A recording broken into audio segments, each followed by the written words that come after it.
દશેરા આવે અને ફાફડા જલેબી ના ખાઈએ એવું પોસિબલ જ નથી. તો બસ આ દશેરા મારી ઈચ્છા છે કે તમે તમારા ફેમિલીને ઘરના જ ફાફડા બનાવીને ખવડાવો, અને ટ્રસ્ટ મી બહુ જ ઇઝીલી ઘરે બની જાય છે. સૌથી પહેલા ફાફડાનો લોટ બાંધવાનો છે. એના માટે બેસન લઈશું, એમાં અજમો, થોડા ક્રશ કરેલા મરી, મીઠું, તેલ અને સોડા નાખવાનો છે. અગર તમારી પાસે ગાંઠિયાનો ખારો હોય તો એ પણ નાખી શકો છો, અથવા તો ઘરે જે બેઝિક સોડા હોય છે એનાથી પણ એવા જ બનશે. ખાલી એની ક્રિસ્પીનેસમાં ક્યારેક થોડું પ્લસ માઇનસ થઈ શકે છે.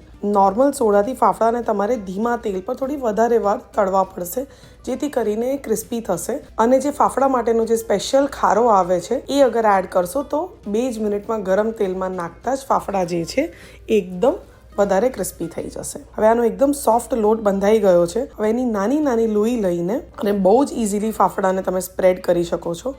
હાથને મેં થોડા ઓઇલથી ગ્રીસ કરી લીધા છે, નાની લોહી લીધી અને લાકડાના પ્લેટફોર્મ ઉપર એને ધીરેથી સ્પ્રેડ કરવાનું છે, અને પછી એને પતલા ચપ્પુથી ખોલી લેવાનું છે. કેટલું ઇઝી હતું ને ફાફડા બનાવવું. જરૂર ટ્રાય કરજો. 2 થી 3 વાર તમારી હથેળીથી ટ્રાય કરશો ને ફાફડાને સ્પ્રેડ કરવાનું, એટલે ચોથા કે પાંચમા ફાફડાથી એકદમ પરફેક્ટલી એ બની જશે. હવે બીજી બાજુ ફાફડા માટેનું કચુંબર બનાવીશું, જેના માટે મેં કાચું પપૈયું લીધું છે, એની છીણ કરી લીધી હતી. એની અંદર મીઠું, હળદર, ધાણા જીરું અને થોડુંક લાલ મરચું નાખીને અને લીંબુ નાખીને મિક્સ કરી લઈશું. હવે એની કઢી બનાવવા માટે એક બોલમાં 2 ચમચી બેસન, એમાં થોડું પાણી નાખીને ઝેરી લઈશું. અને વઘારમાં બેસિક તેલ, રાઈ, હિંગ, મીઠો લીમડો, લીલા મરચાં, આદુની પેસ્ટ અને જે બેસનનું મિક્સર બનાવ્યું હતું એ નાખીને ઉપરથી થોડી ખાંડ, હળદર, મીઠું આ બધું જ નાખીને કઢીને 10 થી 15 મિનિટ માટે ઉકાળવાની છે.